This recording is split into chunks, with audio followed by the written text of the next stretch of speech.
Hola amigos de Logical, ¿cómo están? Aquí está tu amigo Luis Trillo para que el día de hoy hablemos de un tema de suma importancia para nuestra conciencia. Hoy vamos a hablar sobre contaminación ambiental, los estragos que ésta está provocando sobre nuestro ecosistema, principalmente todo el planeta Tierra, y nosotros también cómo nos vemos afectados por ello.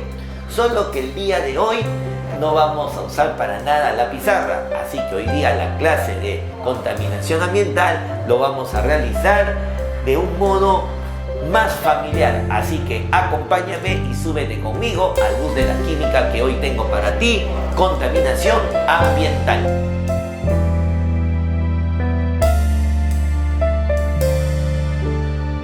Bien chicos de Logical, hoy vamos a hablar sobre contaminación ambiental. Y para hablar de este tema que en los últimos años nos está quejando, pues date cuenta que el clima en el cual nos encontramos involucrados como que se está poniendo cada vez más caprichoso.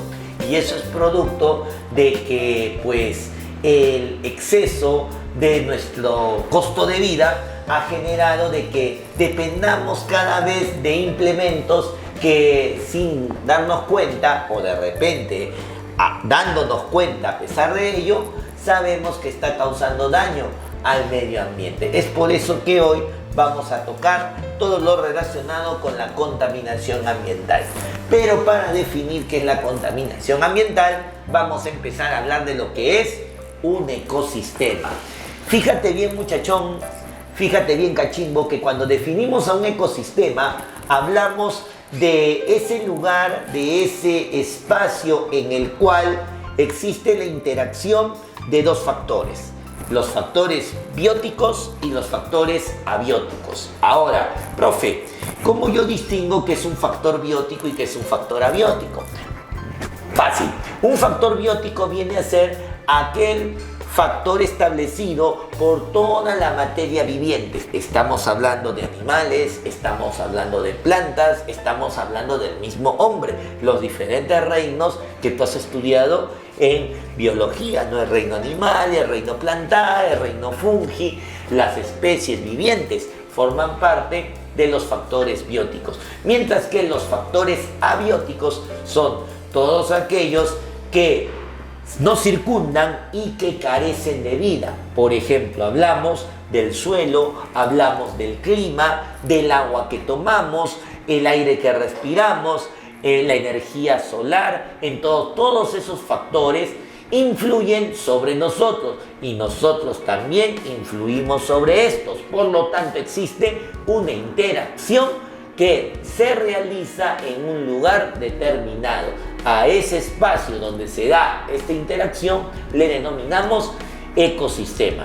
Un ejemplo, pues lo que ocurre a veces en nuestra serranía, ¿no? A veces no nos percatamos del por qué de repente en esas comunidades de Puno tienen tanta presencia de clima frío. Esto es la manifestación de las heladas. Y es que si tú recuerdas, en Puno tenemos lo que son las llamadas mesetas. Prácticamente en Puno, en esa zona de mesetas, no hay montañas. Y eso justamente influye para que el viento que viene con esa temperatura baja, simplemente que haga el proceso de quemar la vegetación, ¿no? Esto es las famosas heladas.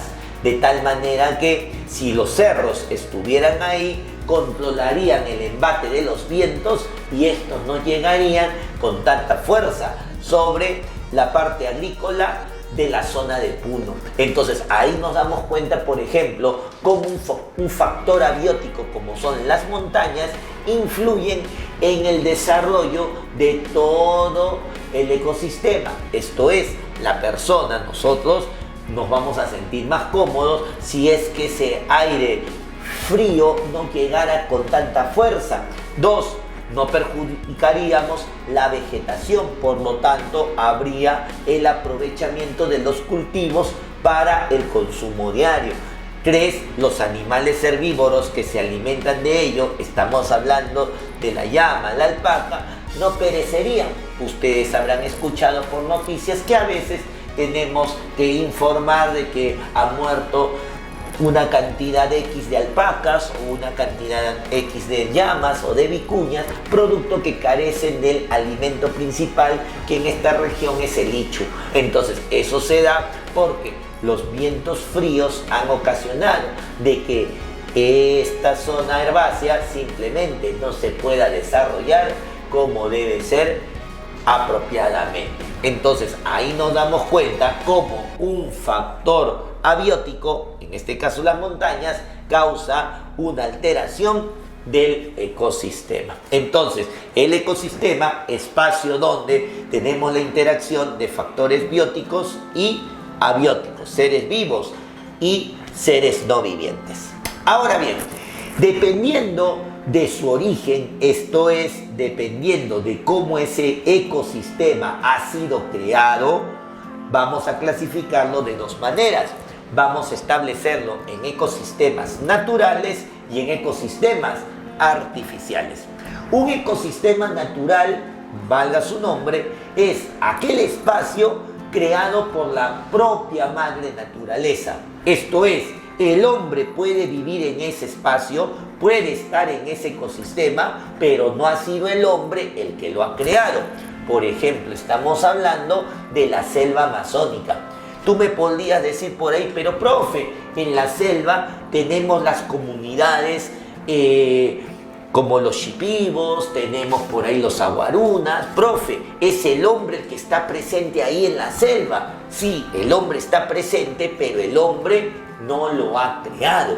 La selva ha sido creada por la madre naturaleza. Entonces, como ha sido creada por la naturaleza, estamos hablando de un ecosistema de tipo natural. Así como tenemos la selva amazónica, tenemos el desierto del Sahara, en general los desiertos. Imagínate acá en Perú nomás, te vas a Ica, tienes en la zona de Paracas las dunas. Tú te imaginarás, ¿y cómo llegó toda esa cantidad de arena ahí? ¿Que acaso vino el hombre con camionadas y camionadas para dejarla ahí? Por supuesto que no. Eso es producto de la erosión de las rocas y que los vientos lo han ido trayendo año tras año, siglo tras siglo, y eso ha generado de que se formen las dunas que tenemos en la zona de Ica. Entonces, ese ecosistema, ese espacio ha sido creado por la naturaleza. Entonces tenemos los bosques tropicales, tenemos las dunas, los desiertos, tenemos los océanos, ¿no? El fondo marino. Creo que siempre por ahí nosotros podemos tener imágenes de lo rico que es el fondo marino y sobre todo nuestro mar, ¿no? Con gran contenido de fito y zooplancton que permite un enriquecimiento de especies que pueden ser aprovechadas por el hombre, pero todo eso fue creado por la naturaleza. Entonces, mientras el espacio, el ambiente, las interacciones se realicen porque la naturaleza así lo permite, se llama ecosistema natural. Sin embargo, el hombre trata de representar algunos ecosistemas en su vida diaria. Y esto es lo que se genera como ecosistema artificial. Aquellos ecosistemas que el hombre ha creado para simular, para tratar de representar en un espacio más pequeño a un ecosistema natural. Un ejemplo, los zoológicos, que acá en el Perú tenemos básicamente dos, ¿no? El Parque de las Leyendas y el Zoológico de Huachipa. Tú te das cuenta en ellos que tenemos la recreación de lo que podría ser, si vamos al Parque de las Leyendas, las tres regiones naturales, costa, sierra y selva, que presenta el Perú. No es que estemos en lo que la naturaleza nos ha dado, sino el patronato a cargo del Parque de las Leyendas se ha encargado de recrear lo que puede ser la costa, lo que puede ser la sierra, lo que puede ser la selva. Y tú cuando lo visitas, recuerda cuando eras pequeñito, pues te impactabas con las imágenes que veías de las diferentes especies animales que representan lo que nuestro Perú presenta gracias a la naturaleza. Entonces, Tanto el zoológico de Huachipa como el Parque de las Leyendas serían un ecosistema creado por el hombre, serían un ecosistema artificial que busca representar lo que es un bosque tropical o la selva amazónica.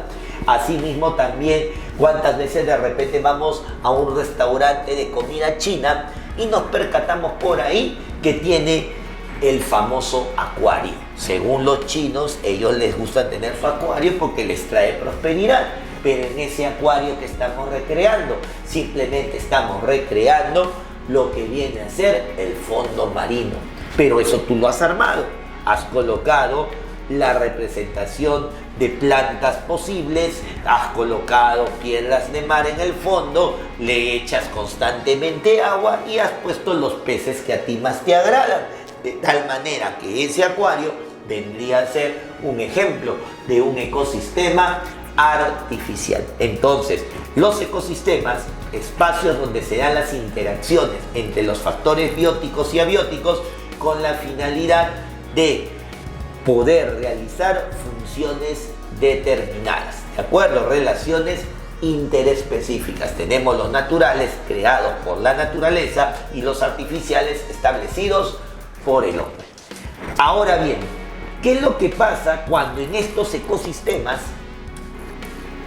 entra una sustancia ajena al espacio? Esto es, ya estamos acostumbrados a que haya una interrelación entre una especie, entre un factor, entre tal ambiente, y de pronto aparece una sustancia que no estaba en ningún momento. Obviamente, todos los factores presentes lo van a mirar algo extraño. Es como cuando un compañerito se incorporaba a tu salón de clases en el colegio y obviamente ustedes lo miraban y decían, bueno, ¿quién será? ¿De dónde viene? Y tenía que poco a poco adaptarse a el grupo que eran ustedes el salón. En este caso, estas especies o estas sustancias que entran al ecosistema muchas veces no terminan por adaptarse, sino lo que hace es alterar el ambiente en el que se encuentran. Entonces, estas sustancias que empiezan a causar daño, perjuicio, toxicidad, ser nocivo para el ecosistema, empieza a recibir el nombre de contaminante. Esto es, un contaminante viene a ser aquella sustancia nociva, tóxica, que entra al ecosistema y comienza a alterar sus relaciones interespecíficas. Lo que normalmente hacía se comienza a alterar. Pero ojo cachimbo, que también puede ser uno de los factores presentes, pero que comienza a encontrarse en mayor cantidad. Esto es, comienza a exceder sus niveles de permanencia en el ecosistema. Por ejemplo, hoy en día hablamos del exceso de dióxido de carbono, pero desde que el planeta se creó siempre ha habido dióxido de carbono. Entonces, si desde que el planeta ha sido creado siempre ha existido dióxido de carbono y las especies expulsan el dióxido de carbono, entonces, profe, ¿cómo algo que proviene de la naturaleza se ha convertido en contaminante? Es porque nosotros hemos elevado los niveles de presencia de dióxido de carbono, haciendo de que estos se encuentren por encima de lo que normalmente el planeta podía soportar. Entonces lo encontramos en cantidades excesivas, a pesar de ser un factor que estaba dentro del desarrollo normal del medio ambiente. Entonces, un contaminante puede considerarse como aquella sustancia que nunca estuvo en el ecosistema, entra y comienza a causar perjuicio, toxicidad. Y dos, puede ser un mismo factor del ecosistema, pero que como se encuentra en cantidades excesivas, empieza a alterar el comportamiento de las especies. Entonces, el contaminante, en resumen, sería una sustancia que en exceso o que nunca estuvo daña o altera el desarrollo de las relaciones interespecíficas en el ecosistema. De tal manera que, en base a ese contaminante, vamos a generar los diferentes problemas ambientales que el día de hoy vivimos nuestra generación.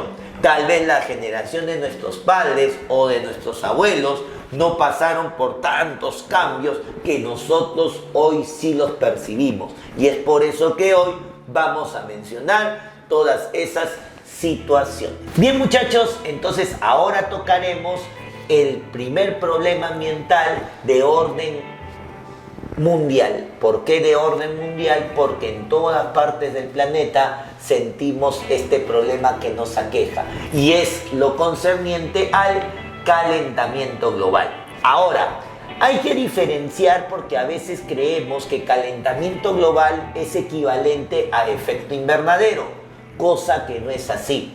Cuando a ti te hablen de efecto invernadero, el efecto invernadero, muchachos, es un fenómeno que ha existido desde que el planeta surgió. El efecto invernadero viene a ser el fenómeno por el cual el planeta dice: yo voy a autorregular mi temperatura. Esto es el fenómeno de autorregulación de la temperatura del planeta Tierra, para lo cual el planeta hará una serie de fenómenos o eventos con la finalidad de que la temperatura no se dispare y se mantenga en equilibrio. Es como que el planeta hace su homeostasis, esto es, hace una regulación para que la temperatura no salga de los niveles permitidos. Eso ha existido desde que el planeta fue creado. Desde que el planeta fue creado, el planeta busca controlar su temperatura. Esto, obviamente, conforme fueron pasando los años, se fue alterando. ¿Por qué?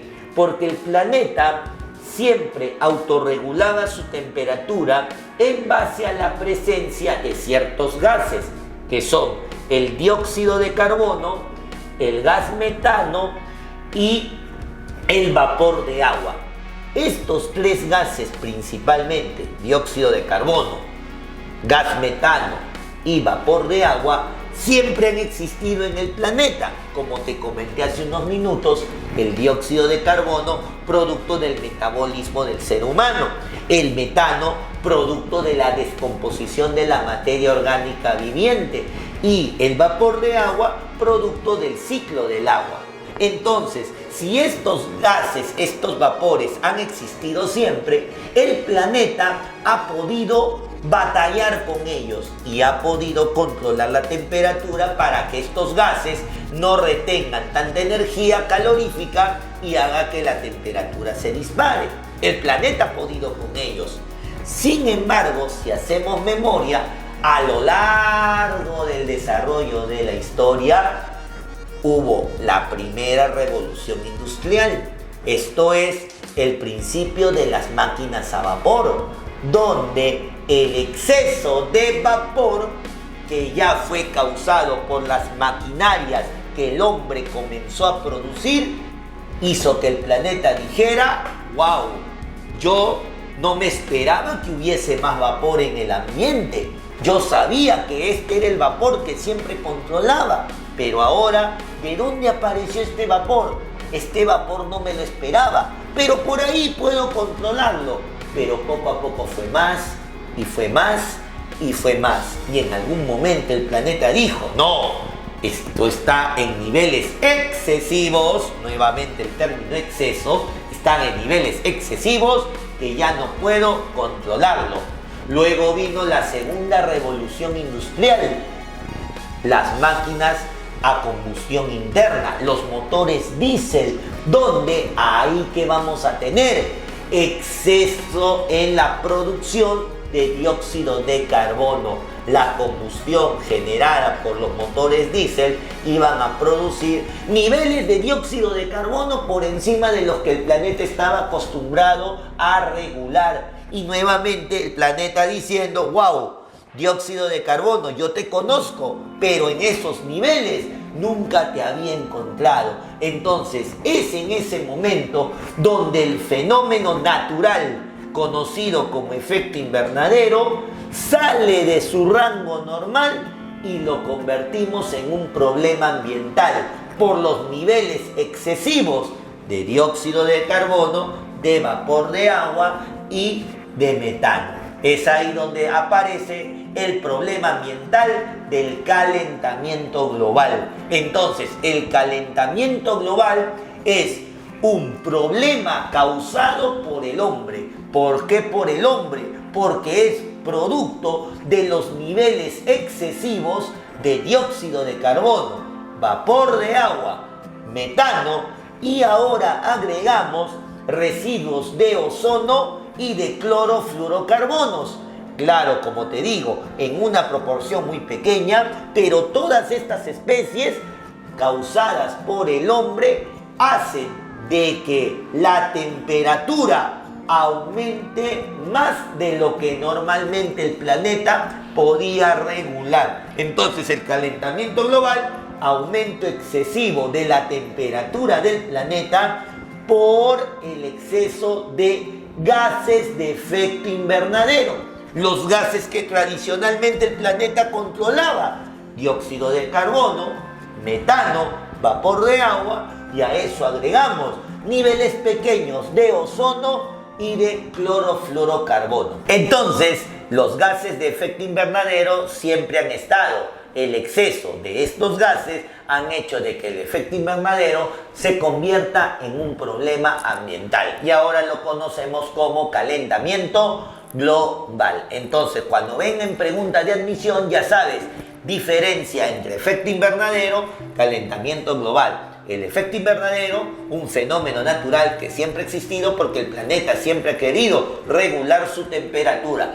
Calentamiento global, nosotros hemos causado ese aumento de temperatura producto de que hemos sobrepasado los niveles permitidos de dióxido de carbono, de vapor de agua, de gas metano y ahora hemos agregado presencia de ozono y de clorofluorocarbonos. ¿De acuerdo? Muy usado en los aerosoles o sprays. ¿De acuerdo? Entonces, este aumento excesivo de la temperatura, ¿qué es lo que provoca? Obviamente, de que todo el espacio del planeta Tierra comienza a alterar su presencia de masa, en este caso, de agua en estado sólido. Recuerda que el aumento de la temperatura va a provocar cambio de estado de la materia. Esto es básicamente del estado sólido al estado líquido. No solamente ello, vamos a ver diferentes alteraciones en el comportamiento del clima. Como te repito, los gases de efecto invernadero retienen la energía solar. ¿Para qué? Para transformarla en calor, causando estas alteraciones que te voy a comentar. ¿Cómo más o menos ocurre este fenómeno? Todos los días el sol emite rayos solares. Estos rayos que llegan a la Tierra reciben el nombre de rayos ultravioleta. Los rayos ultravioleta traspasan el techo de nubes, traspasan el techo de gases de efecto invernadero. Por eso cuando miras al cielo ves una especie de cielo gris, cielo medio tristón, es porque estás viendo a los gases de efecto invernadero.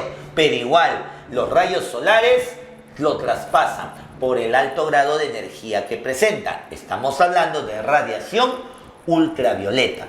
Una vez que llega a la superficie de la Tierra, por principio de rugosidad, parte de esa radiación es absorbida por la superficie. Llega la radiación ultravioleta, parte de ella es absorbida por la superficie, pero por el fenómeno de reflexión, igual la radiación va a rebotar. ¿Cuál es el detalle? Que rebota con menor intensidad con la que ingresó.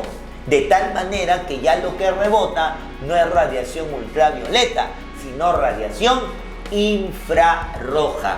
Ha cambiado su intensidad y justamente su cualidad. mientras que la radiación ultravioleta es incisiva y tanto así que puede dañar la piel, tal como te lo comentaré cuando hablemos de otro problema ambiental, la radiación infrarroja es sinónimo de comportamiento térmico. Tú habrás escuchado, por ejemplo, que la milicia muchas veces hace ataques por la noche usando lentes de visión nocturna.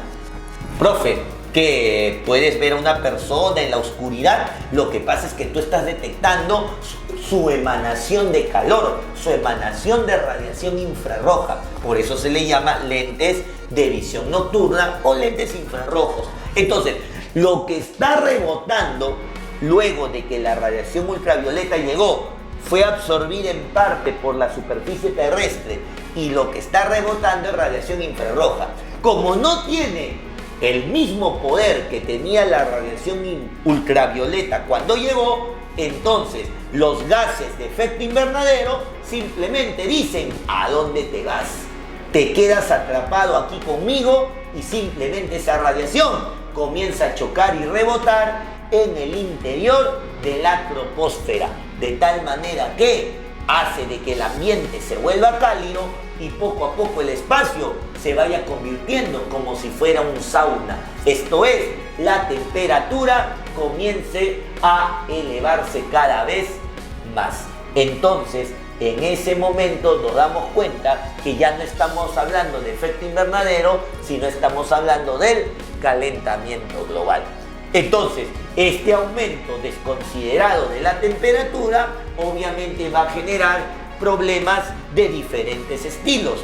El primer problema notorio que vamos a percibir es que las grandes masas de hielo van a comenzar a derretirse. Esto es el deshielo de los glaciares, el deshielo de los polos. Hace unos años, aproximadamente hace un año y medio, hace un par de años, se reportó el desprendimiento de una gran masa de hielo en la Antártida.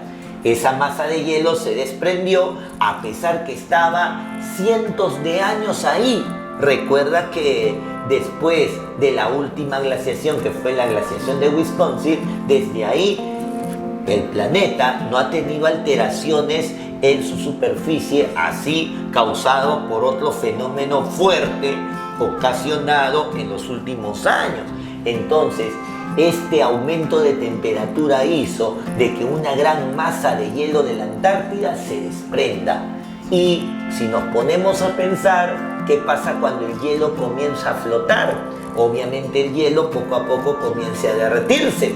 Y la pregunta es, si ese gran bloque de hielo se ha empezado a derretir, la pregunta es, ¿a dónde fue parar ese agua que en exceso se está empezando a acumular?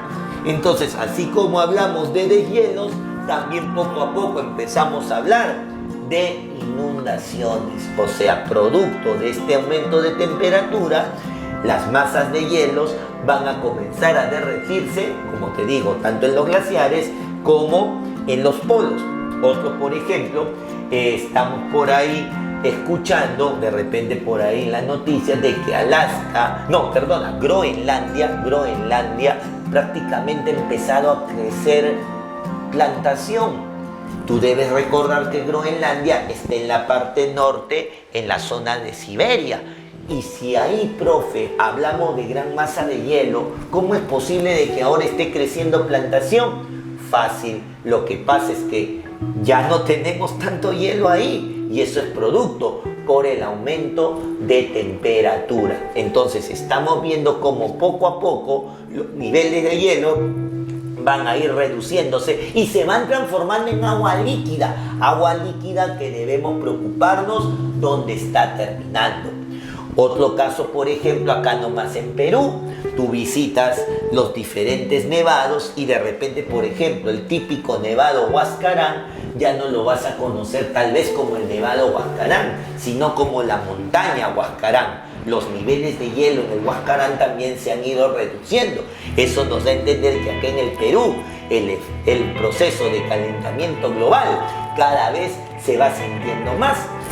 Prueba de ello es que tú donde estás pareciera que estuvieras en un sauna. Entonces esa es una comprobación de que el Perú está evidenciando fuertemente lo que es el calentamiento global. Y así, en diferentes partes del planeta, chicos, las masas de hielo están cada vez siendo menores. Tanto así que a veces las imágenes muestran cómo los ositos polares están de repente parados sobre un bloque de hielo desprendido. Y bueno, ya sabemos cuál va a ser el resultado. Ese bloque de hielo a la larga se va a derretir y el osito polar va a empezar a nadar.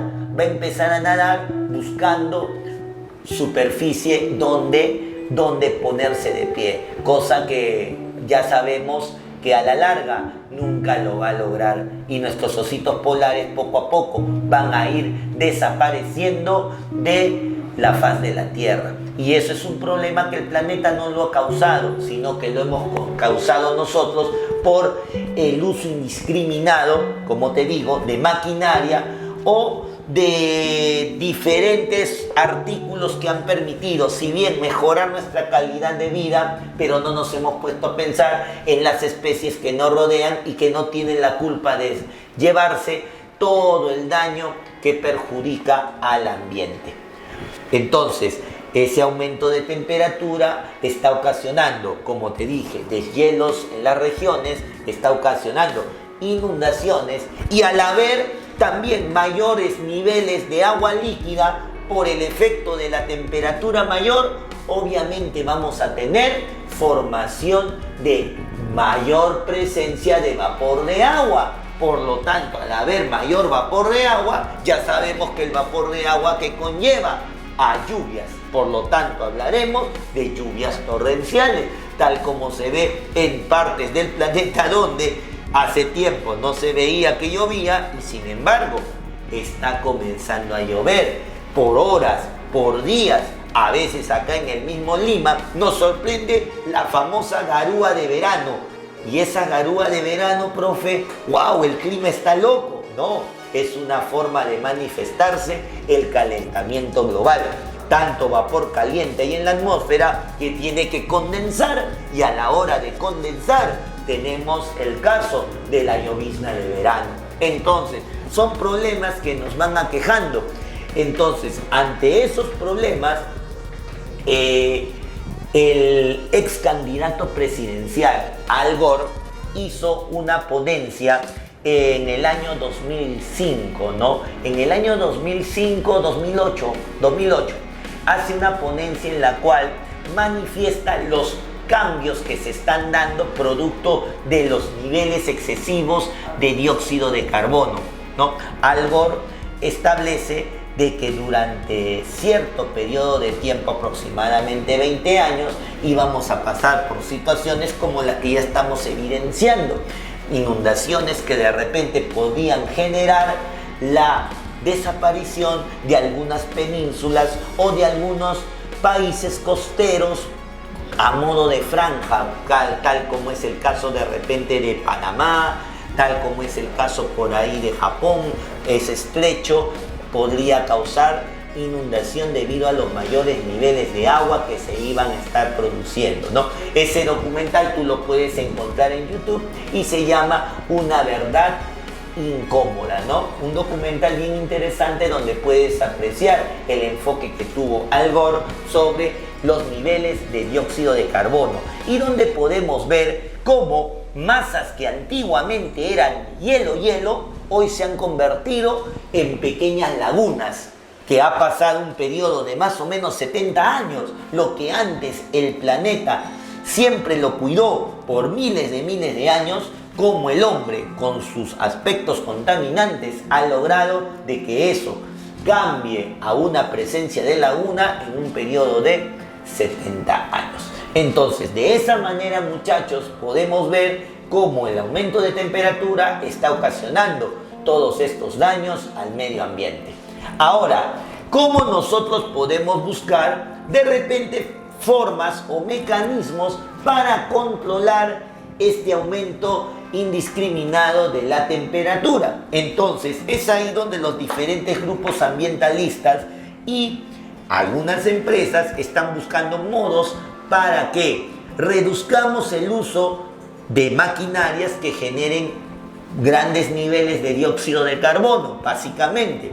Y es ahí, por ejemplo, donde hablamos de los de la energía alternativa. Por ejemplo, el hecho de ya no usar tanta maquinaria que genere o que necesite de combustible hidrocarburo y que provoque dióxido de carbono. Esto es, usar energía alterna, como de repente la energía solar, o de repente aprovechar el uso del agua, o de repente aprovechar energía renovable. Entonces, de esa manera limitamos el uso del dióxido de carbono. O, si no nos queda otra que usar el dióxido de carbono, tener implementos que no generen tanta esa producción.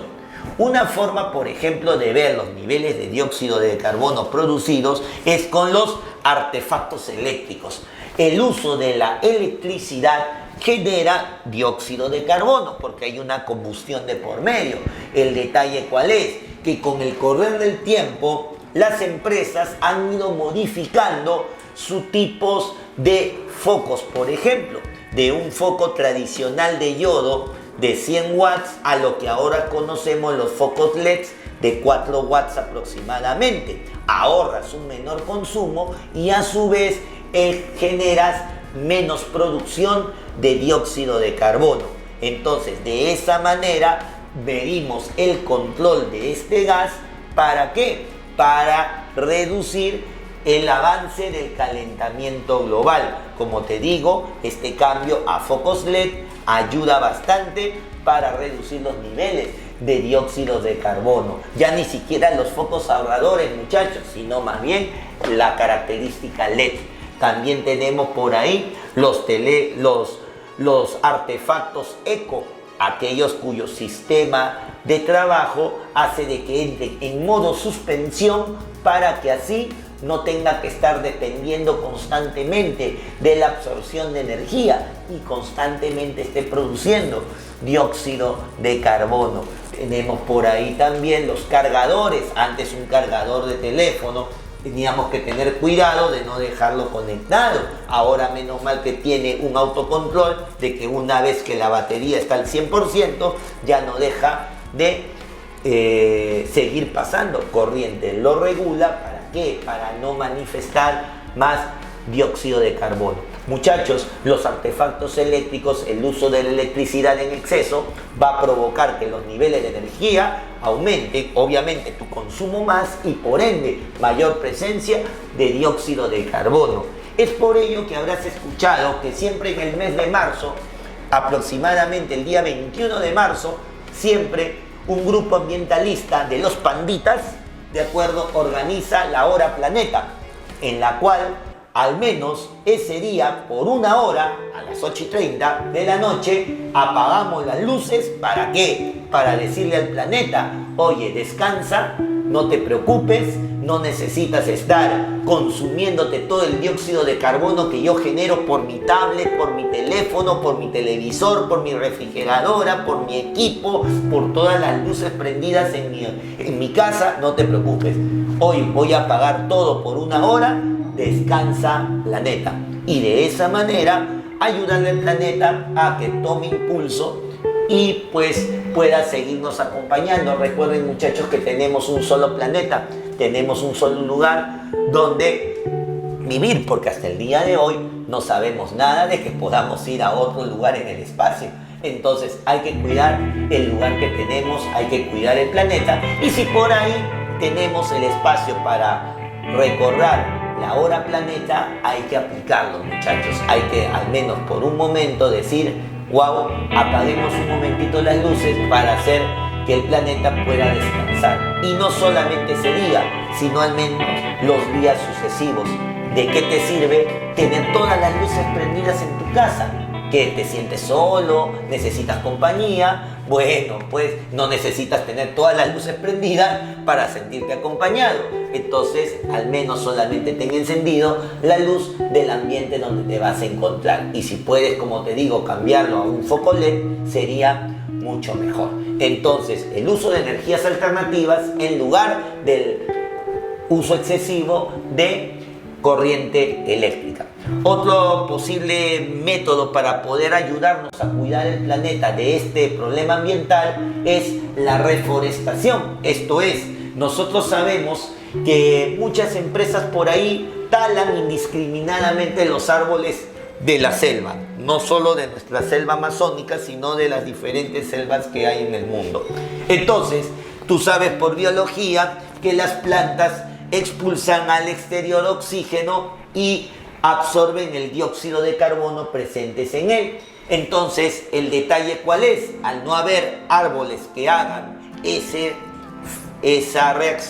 fenómeno, ese proceso, simplemente el dióxido de carbono se va a comenzar a acumular. Entonces, lo que podemos es reclamar a estas empresas o decir no a la tala indiscriminada, sí a la reforestación, pero también hay algo de curioso.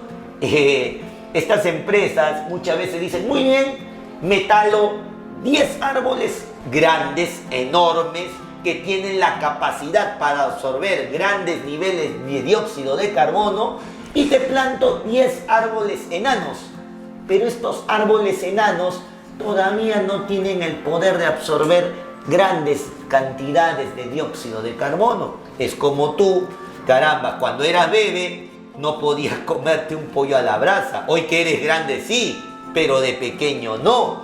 Entonces, igual, el árbol bebé, ¿qué va a poder absorber todos los niveles de dióxido de carbono que un árbol enorme que ha tenido una vida de 70, 80 años lo ha podido hacer? Entonces, la generación que le toca vivir ese cambio de la reforestación tiene que ponerse fuerte y decir, un ratito, vas a reforestar, pero no por eso te vas a llevar casi todo, porque te tienes que dejar árboles grandes y frondosos para que sigan haciendo el intercambio gaseoso y poder absorber el dióxido de carbono. Entonces, no a la tala indiscriminada y sí a la reforestación para proyectarnos a las futuras generaciones. Entonces, de esa manera ayudamos a que el planeta no pase más por los fenómenos de calentamiento global. Ahora vamos a hablar del segundo problema ambiental que nos está quejando. Este segundo problema ambiental viene a ser la destrucción de la capa de ozono.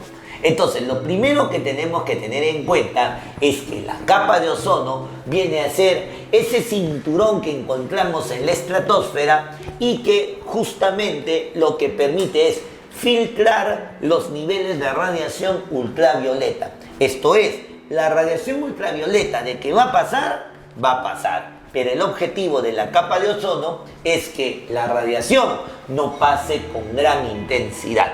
Entonces, su papel es filtrar la presencia de la radiación ultravioleta y de que llegue con poca intensidad al planeta Tierra. El detalle es que a lo largo de los años, el hombre ha creado una serie de productos que ha ocasionado que los niveles de ozono que están presentes en la capa de ozono se hayan reducido, de tal manera que este cinturón poco a poco haya adelgazado y en algunos casos haya aparecido un agujero en la capa de ozono. Eso es prueba de que estas sustancias han ido destruyendo poco a poco la presencia del ozono en la estratosfera. Estas sustancias toman por nombre los llamados CFC, los clorofluorocarbonos. Esto es, una estructura que contiene, como su nombre lo dice, cloro, flúor y carbono, y que en medio de la radiación ultravioleta hace de que se desprenda su átomo de cloro. Este átomo de cloro que se desprende de la molécula de CFC es tan pero tan perjudicial para el ozono que lo que hace es hacer desprender un átomo de oxígeno del ozono. O sea, recuerda que el ozono tiene 3 átomos en su molécula, de tal manera que uno de ellos es arrancado por el átomo de cloro, de tal manera que el ozono termina por convertirse en oxígeno molecular. Entonces tú dirás, profe, tendremos más oxígeno. ¿De qué me sirve tener oxígeno en la estratosfera si nosotros respiramos en la troposfera? Más bien nos ponemos a pensar y decimos, wow, el ozono poco a poco se está reduciendo por culpa de esa reacción en la cual el cloro destruye al ozono arrancándole un átomo de oxígeno. Entonces, de esa manera los clorofluorocarbonos afectan la presencia del ozono en nuestra atmósfera. Ahora bien, es por eso que en admisión siempre preguntan cuál es el efecto en sí causado por los clorofluorocarbonos. El efecto causado es de reducir los niveles de ozono a consecuencia de ¿qué? Del átomo de cloro que se libera por efecto de la radiación ultravioleta. No te olvides de eso, cachimbo. Ahora bien, si los niveles de la capa de ozono cada vez son menores, obviamente la radiación ultravioleta va a comenzar a entrar con mayor fuerza, con mayor incidencia. Y prueba de ello es que en los últimos veranos tú habrás percibido que, al menos acá en el Perú, los veranos ya no son calurosos, sino, digámoslo así, son ardientes. Esto es, cada vez que estás expuesto al sol, sientes como tu piel comienza a arder. Ya ni siquiera te basas solamente en la sensación de calor, bochorno, de sauna, sino dices, wow, me arde la piel, wow, siento que me estuvieran como cortando la piel, y eso es inclusive hasta se comienza a sentir de repente un poco de picazón. Eso es producto de ¿qué? De que ya tu piel está poco a poco sintiendo con más fuerza la presencia de radiación ultravioleta. Quiere decir que acá en el Perú, específicamente nosotros que vivimos en Lima, prácticamente ozono, si lo tenemos solo de adorno, porque ya no está cumpliendo su papel de filtro. Y eso da a entender de que cada vez ese filtro es más delgadito. Por lo tanto, muchachos, el uso del bloqueador es recontra importante. La radiación llega a nuestra piel, sentimos esa incomodidad de ardor, de picazón. Profe, ya no puedo estar mucho tiempo parado en el paradero. Entonces, ¿qué es lo que hacemos? Por ahí nos aplicamos un bloqueador. Un bloqueador que tiene que ir, obviamente, a la par con la tonalidad de tu piel. Eso lo determina el dermatólogo. Muchachos, no te olvides de cuando tienes ese tipo de problemas, mejor anda al dermatólogo, que sea un especialista el que te recomiende qué tipo de bloqueador debes usar. Hay bloqueadores en crema, hay bloqueadores en gel, hay bloqueadores hasta en spray, de tal manera que dependiendo de la comodidad y de lo que tu doctor o tu médico diga, debes aplicarte. ¿Para qué? Para que de alguna manera esta radiación no impacte en tu piel y empiece a causar daño a tus células. ¿De acuerdo? Entonces, es una forma de poder controlar los embates de la radiación ultravioleta. De esa manera, recuerda que si las células mueren, tejido muerto o células muertas, poco a poco generan fibromas, y estos fibromas se traducen en cáncer. Es por eso que uno de los efectos de que la capa de ozono se esté cada vez reduciendo más y más es el aumento de los niveles de cáncer a la piel. Simplemente cáncer que de repente por descuido uno adquiere. A veces te sientes un cómodo salvavidas, un chico que quiere manifestar todos sus atributos en la playa, las señoritas también igual, que se ven bellas, esbeltas, toman el verano para no lucirse en la playa, pero descuidan algo importante, el protegerse la piel, de tal manera que la radiación llega con fuerza y causa daño en justamente nuestro tejido cutáneo, y por lo tanto eso se va a traducir luego en cáncer a la piel. Es más, en Lima, en las playas del circuito de playas, hubo una temporada en la cual, por iniciativa de los municipios de Miraflores, Barranco y Chorrillos, se estableció una máquina a modo de semáforo, la cual se llama el solmáforo. Este solmáforo, ¿qué tenía de peculiar? Cambiar de color y generar ciertas luces como si fuera un semáforo tradicional, pero a partir de la incidencia de radiación ultravioleta. Cambiaba a color violeta, cambiaba a color azul, cambiaba a color verde. Se establecía que con el color verde era el momento más idóneo para estar en la playa exponiéndose al sol. El color verde, chicos, se generaba a las 5 y 6 de la mañana y a partir de las 6 de la tarde, 7 de la noche. Entonces, ese era el horario idóneo para ir a la playa. Obviamente, ir a esa hora por el circuito de playas, obviamente recontra inseguro, ¿no? Porque ya obviamente te gana la noche y no sabes cómo puedes salir de ahí. Sin embargo, nosotros estamos acostumbrados a ir con la familia, a ir con los amigos, nos vamos con toda la manchita, luego de repente de haber jugado pelota un ratito, vamos a la playita, plan de 10, 11, 12 del día, y en ese momento el solmáforo marca color violeta, índices altos de radiación ultravioleta, y te la das pues del Hércules mostrando todos tus atributos sin protección y te expones al sol más de 15, 20 minutos, te expones por 1 hora, 2 horas, estás todo feliz, luciéndote, pero la radiación está haciendo añicos con tus células epiteliales. Por lo tanto, poco a poco vas acumulando pequeñas manchitas. Uy, me salió un lunar. Uy, me salió una manchita. Ah, de repente me eché una cremita por ahí, desaparece. Y no podemos de repente pensar que sea un indicio de que se está produciendo un cáncer a la piel, que poco a poco te va a empezar a causar estragos mayores. Entonces, muchachos, el hecho de poder usar el bloqueador adecuado o simplemente no exponerse tanto al sol directamente. A veces de repente decir, voy a la playa con mi polo puesto. Dice, profe, pero ¿cómo voy a andar con polo en la playa? No se ve bien. Tú escoge verte bien o verte con cáncer después. Es una situación que te tienes que poner a pensar. Por ejemplo, hay lugares del planeta que la capa de ozono ya tiene un agujero, como te comenté. Por ejemplo, en la parte sur de la Argentina, al lado de la Patagonia, en la parte sur de Argentina, ya no se sabe cómo ir de repente en la época de verano. Una gran paradoja, andar con manga corta o andar con manga larga en el verano. Profe, tú me dirás, pero obvio, hay que andar con manga corta. Pero acuérdate de que si ya no hay capa de ozono en esa región, la radiación pasa con gran fuerza y es indiscutible de que estás sometido al cáncer a la piel. Entonces, profe, manga larga.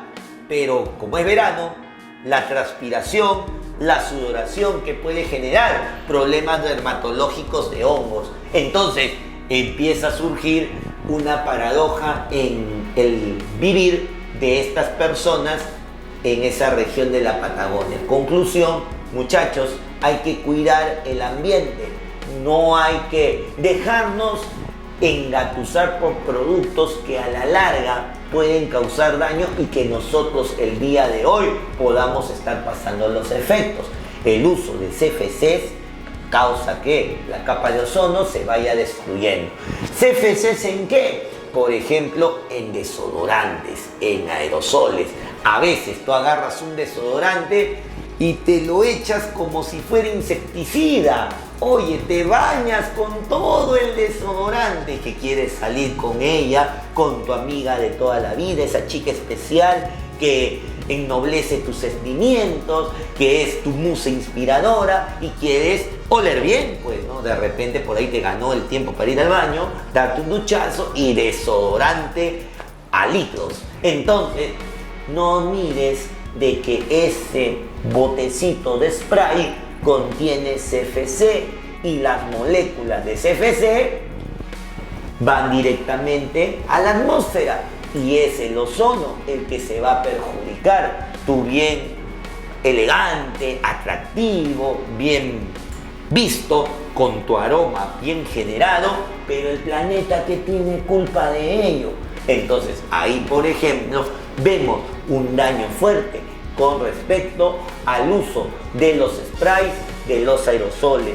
A veces vemos personas de repente que en algunas partes exteriores de centros comerciales o de repente por ahí en la Plaza Mayor empiezan a hacer cuadros que pintan con spray, ¿no? Empiezan ahí, colabórame, mira, este cuadro es bonito para que pongas en tu casa, pongas en tu sala, pero ese spray también contiene CFC, muchacho, y ese CFC, ese clorofluorocarbono, lo recibe la atmósfera. Tú bien bonito te llevas tu cuadro, lo pones ahí, hermosa mi pintura, pero esa pintura debió llamarse el día que destruimos el ozono, porque gracias a ese cuadrito muchas moléculas de clorofluorocarbono se fueron a la atmósfera. Entonces, muchachos, controlar el uso de los sprays, de los aerosoles. De repente por ahí en el desodorante, profe, si no puedo usar spray, ¿qué uso?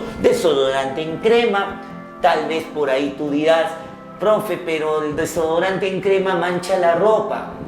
La puedes lavar. El hecho de que tú no laves tu ropa no quiere decir que optes por lo más práctico, el spray. Siempre hay que tener cuidado porque, como te he dicho hace ratito, planeta tenemos uno solo y tenemos que saber cuidarlo.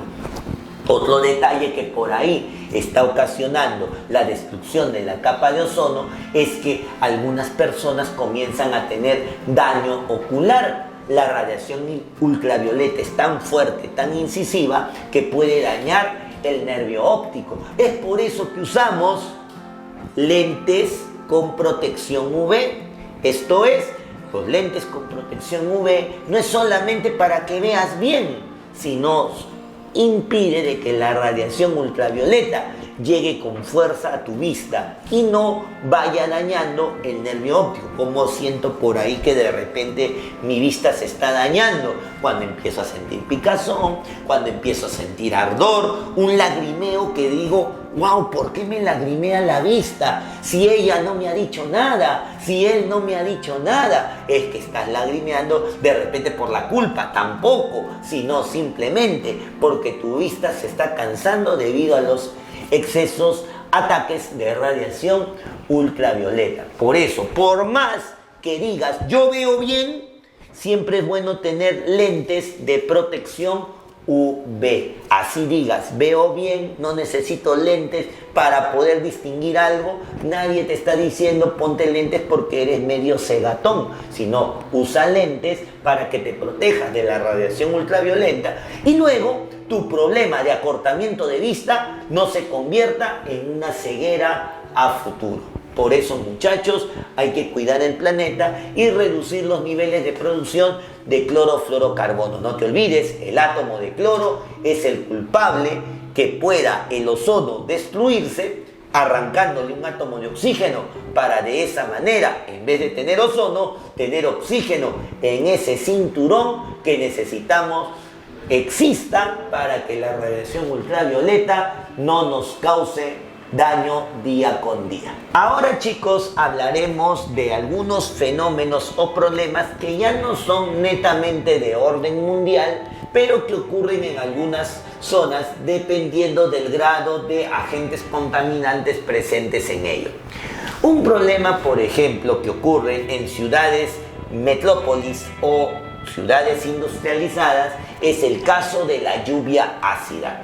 La lluvia ácida, como su nombre lo dice, viene a ser la precipitación de ácido, pero obviamente no un ácido puro, sino un ácido diluido. Esto es, mezclado con el agua, producto de que viene de la precipitación convencional de la lluvia que se genera por la condensación del agua.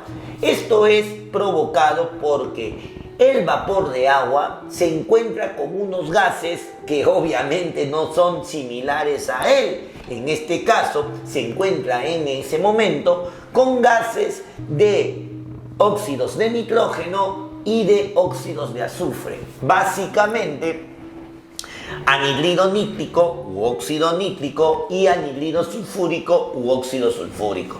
Estos gases reaccionan con el agua y bajo tu principio básico de nomenclatura, recuerda que ya hemos tocado ello, la reacción de un anhídrido, de un óxido ácido frente al agua, genera la formación de un ácido oxácido. Esto es, el anhídrido nítrico provocará la formación de ácido nítrico y el anhídrido sulfúrico generará la formación de ácido sulfúrico. Esto al estar mezclado con el agua atmosférica que va a empezar a condensar, va a caer a la tierra como modo de lluvia. Es por eso que hablamos de la lluvia ácida. Ahora bien, esta lluvia obviamente se da en lugares y regiones donde haya gran manifestación de óxidos de azufre o de óxidos de nitrógeno. Tal es el caso de las zonas industriales. Por ejemplo, acá en Lima tenemos una zona industrial a la entrada de San Juan del Lurigancho. Es una zona que está a la altura del vía de evitamiento, a la altura más o menos, como te repito, de la entrada de San Juan del Lurigancho, aproximadamente terminada la zona conocida como Piedra Lisa. Esta empresa se conoce con el nombre de MEPSA. Esta metalmecánica, si tú pasas por ahí 10 de la noche o 9 de la noche, vas a ver cómo por sus chimeneas expulsan gran cantidad de gases así, color blanquecino, color algodón. Estos gases son justamente los óxidos de azufre que se van generando producto de la limpieza que se va realizando de los diferentes metales. Este proceso se conoce como endulzamiento, por el cual vamos retirando el azufre que presentan los minerales. Entonces, este azufre liberado con el oxígeno del medio ambiente forma el óxido de azufre, sale por la chimenea y va a provocar en esa zona de San Juan del Lurigancho, cuando haya precipitaciones, la manifestación de lluvia ácida. Entonces, en las zonas industriales podemos apreciar ello. También otra zona conocida industrial es, acá en Lima, la zona de la Avenida Argentina con la Avenida Universitaria. Tenemos también la zona de la Avenida Naranjal, donde hay una fábrica de producción de productos para el consumo de animales, ¿no? En este caso, lo conocida como Fábrica Purina. Entonces, de ahí, poco a poco, esa manifestación de gases hace que en la zona, en la región, en el espacio, la precipitación que caiga tiene carácter ácido. Ahora, ¿qué va a provocar ese tipo de lluvia? Obviamente lo que puede provocar es, uno, va a generar de que corroa, haya un efecto de corrosión sobre aquellos materiales metálicos que hay en el ambiente, que hay en la zona. Por ejemplo, las cornisas de los edificios, por ejemplo, por ahí las puertas metálicas, producto de estas precipitaciones, poco a poco van a empezar a degradarse. No a gran escala, pero vamos a empezar a notar pequeños daños, pequeñas fisuras, pequeñas picaduras. Esto es manifestación de corrosión. Entonces, de esa manera podemos apreciar que la lluvia ácida causa corrosión sobre materiales ferrosos. También causa degradación del mármol. El mármol, obviamente, una piedra muy hermosa, muy elegante, que mucho lo usamos para los tableros de cocina y obviamente usado en las lápidas de los cementerios. Cuando sienten el impacto del ácido, van a comenzar a degradarse. El mármol contiene carbonato y los ácidos descomponen a los carbonatos. Entonces, en esta situación, el mármol también se ve perjudicado. Y obviamente los ácidos hacen de que al menos el ambiente por ahí de plantitas o de repente de algunas florecitas ya no sea fértil. Esto es, causa esterilidad en las tierras, producto de que los ácidos hacen de que el suelo gane cierto grado de acidez y no permita que la vegetación pueda desarrollarse. Entonces, la lluvia ácida es un fenómeno netamente de zonas industrializadas y que provoca justamente este daño de corrosión, daño de degradación del mármol y posible esterilidad de las zonas verdes, de las áreas verdes donde tranquilamente uno podía plantar y ahora no lo va a poder hacer. Obviamente, grados de toxicidad a las personas que respiran en ese ambiente, indudablemente por los altos niveles de azufre que se están liberando de las metales mecánicas. Eso como primer problema, digámoslo así, localizado, local. Otro problema que ocurre también producto de zonas industriales es el smog fotoquímico. El smog fotoquímico es una especie de niebla generada por una reacción química causada por efecto de la luz. El smog en español significa neblina, niebla, y fotoquímico implica reacción química a causa de la luz. ¿Qué es lo que ocurre en este tipo de fenómeno? Pues fíjate, pues muchacho, que tenemos un óxido de nitrógeno conocido como el dióxido de nitrógeno. Este dióxido de nitrógeno, por efecto de la radiación ultravioleta, se descompone en monóxido de nitrógeno y libera un átomo de oxígeno. Este radical oxígeno se encuentra con el oxígeno molecular y al unirse este radical oxígeno con el oxígeno molecular empieza a producir la formación de ozono O3 en un ambiente donde no habría que haberlo. Entonces, este ozono que se empieza a formar en el ambiente hace de que el ambiente comience a tomar un aspecto medio rojizo. Esto es una nube, una niebla pardo rojiza. Eso es una muestra de que hay ozono en la atmósfera donde no debe haberlo. En la troposfera no tenemos por qué tener ozono. El ozono debe estar, como te comenté, en la estratosfera, en la capa de ozono. Pero en este caso, producto de la degradación del dióxido de nitrógeno para liberar el radical oxígeno que unido con el oxígeno molecular forma el ozono, hace de que el ozono termine en la troposfera. Ese color pardo rojizo manifiesta la presencia de smog fotoquímico. Ha habido en dos ocasiones, uno en Londres, uno en Nueva York.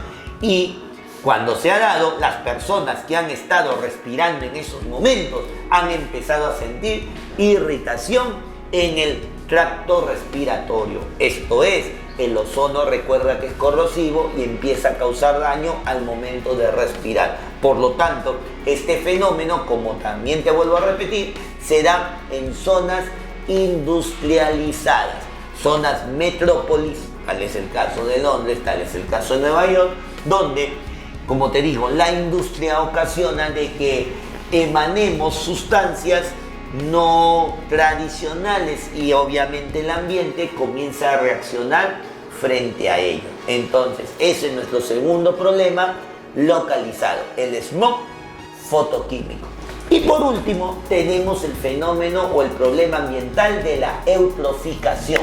Algunos materiales lo llaman como eutrofización, es lo mismo. La eutroficación lo que viene a hacer es el endurecimiento de las aguas. Ahora, tú dirás que, profe, el endurecimiento de las aguas, ¿qué implica? ¿Que pasa al estado sólido? Claro que no. Se denomina endurecimiento de las aguas cuando las aguas normalmente tienen cierto nivel de sales y nosotros elevamos los niveles de sales. Y estos niveles de sales se elevan básicamente con dos personajes, fosfatos y nitratos.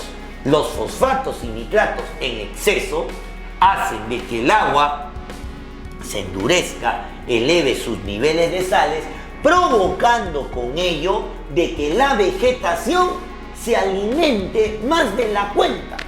Profe, pero la vegetación tiene que alimentarse, pues sí, pero al tener mucha presencia de fosfatos y nitratos, la vegetación como que se comienza a engolosinar, a comer más y más y más de estas sustancias.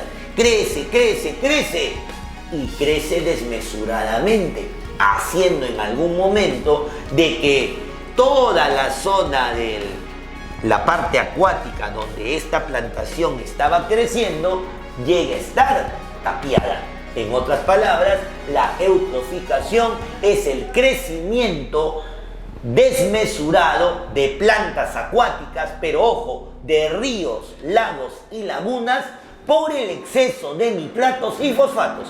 Nitratos que provienen de los fertilizantes y fosfatos que provienen de los detergentes.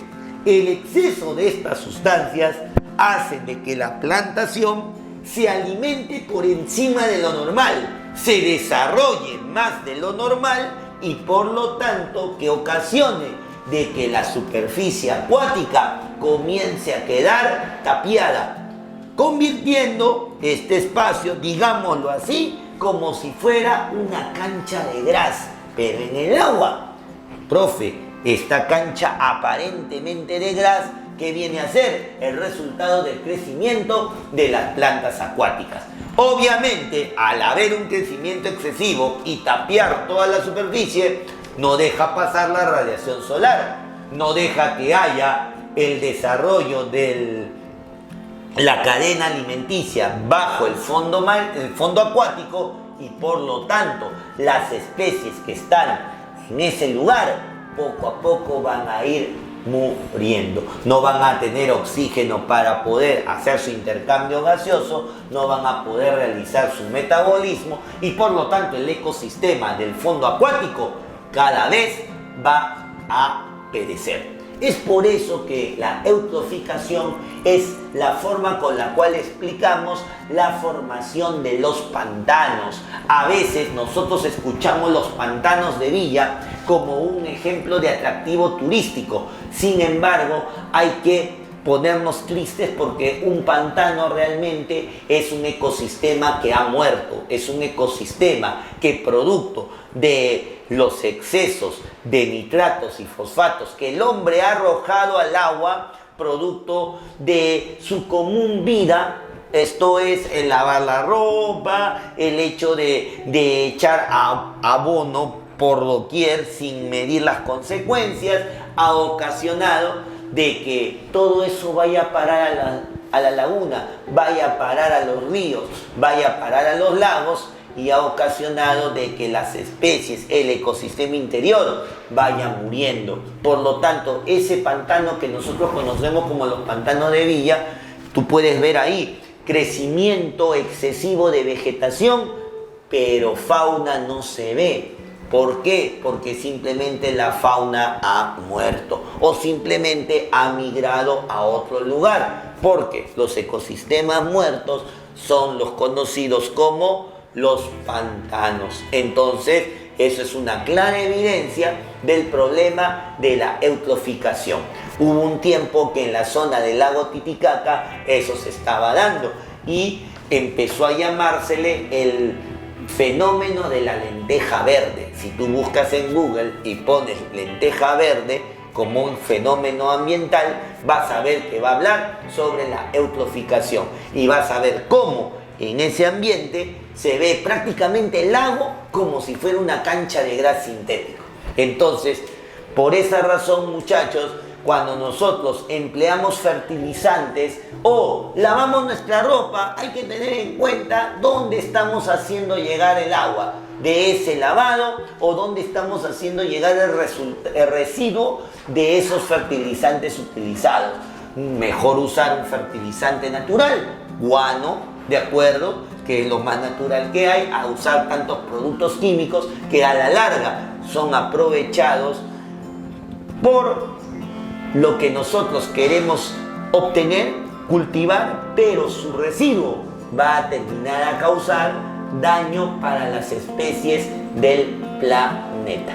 Bien, amigos de Logical, hoy día hemos hablado sobre contaminación ambiental y espero que hayamos tomado conciencia un poquito más de los problemas que están afectando a nuestro planeta. Ya sabes que tú mismo puedes formar parte del cambio, como también poco a poco reconocer que de repente por la calidad de vida que estamos teniendo estamos afectando nuestro planeta y también estamos afectando nuestra salud. Así que sumémonos al cambio para que nuestro planeta cada vez pueda recuperarse de tantos daños que le estamos causando nosotros.